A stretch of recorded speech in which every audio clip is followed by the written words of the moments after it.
आप सबका स्वागत है मास मीडिया में। जैसे कि आप जानते हैं कि हम वो मुद्दे डिस्कस करते हैं जो मुद्दे आपके लिए बहुत इम्पोर्टेंट होते हैं।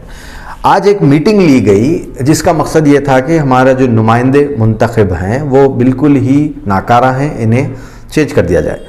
अब ये आवाज़ कैसे उठी और कहाँ से इसका कनेक्शन है? कुछ दिन पहले देखा जा सकता है कि एमएलए कनीज़ फातिमा के ख़िलाफ़ भी ऐसी आवाज़ उठी, लेकिन वहाँ पर जो रीज़न दिया गया वो रीज़न ये है कि वो औरत हैं और उन्हें मर्द एमएलए चाहिए, बस ये रीज़न था। और तो काम के ऊपर या फिर जो है आवाम की जो आवाज़ थी वो ना उठाने पर ज़्यादा फोर्स नहीं था, बस फोर्स ये था कि हमें मर्दाना एमएलए चाहिए, हमें मर्द एमएलए चाहिए। तो आज उसी तर्ज पर एक मीटिंग होती है, काफ़ी मोतेबर शख्सियत बिदर की एक रिप्रेजेंटेशन देते हैं कि रहमान ख़ान के सामने मीटिंग होती है, सब अपने दुख को बताते हैं और बताकर ये कहते हैं कि मौजूदा एमएलए को बदला जाए।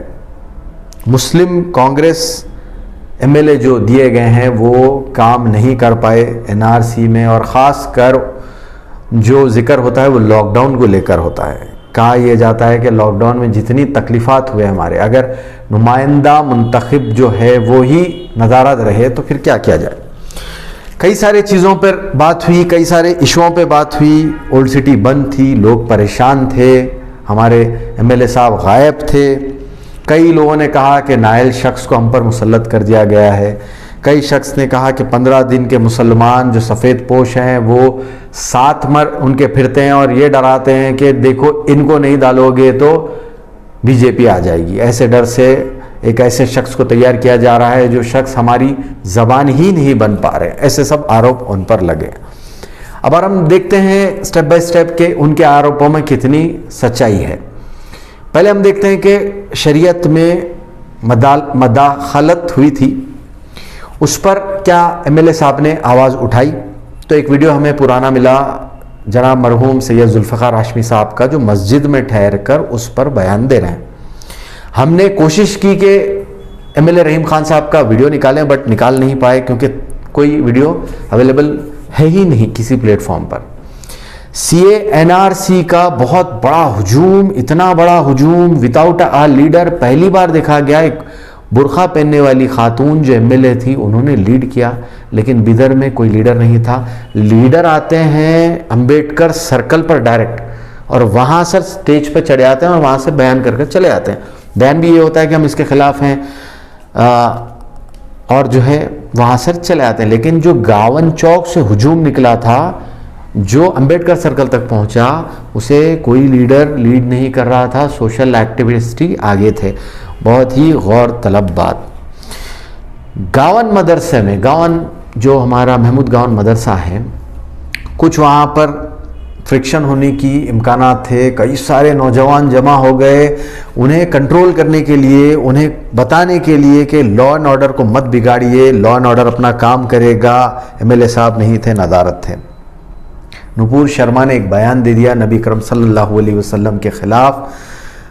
हर वो दिल तड़प गया, हर वो दिल, हर वो नौजवान अपना सब कुछ बंद कर गावन चौक पर आ गया। बस जो नहीं आए वो हमारे एमएलए थे।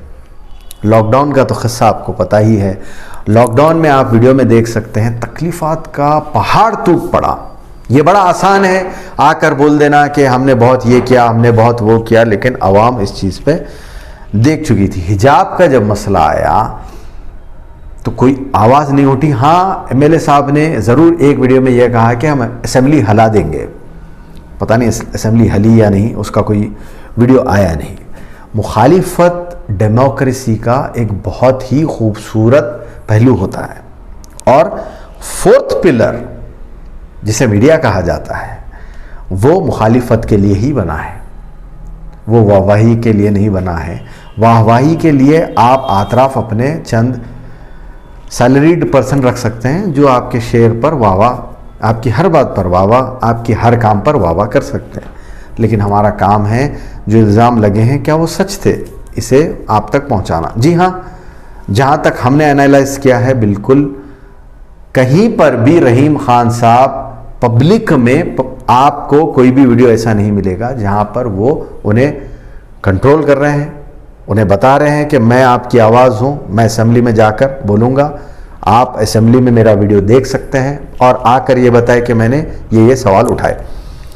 जब हमने सवाल पूछा था तो एक इंटरव्यू में उन्होंने ये बताया कि मैंने आवाज़ उठाई, यहाँ तक कि गुलबर्गा के एक बड़े से हुजूम में, एक बड़े सी रैली में जाकर उनको मुंतखब किया, लेकिन आपको मुंतखब किया इसलिए गया है कि आप असेंबली में बोलें। You are member of legislative assembly. तो वो असेंबली में आपने हमारे कितने सवाल उठाए, ये सवाल हम आपसे पूछ रहे हैं। इसका सवाल का जवाब आपको देना ही होगा।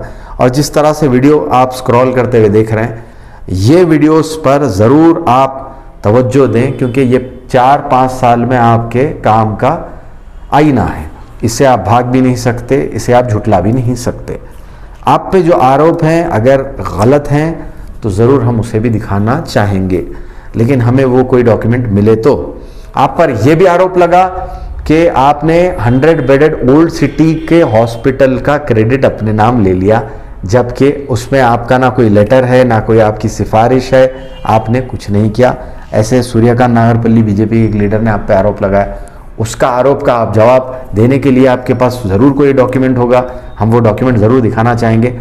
और आखिर में मैं ये बताता चलूँ, शख्सियाती मुखालिफत हमारा कहीं पर भी मकसद नहीं होता।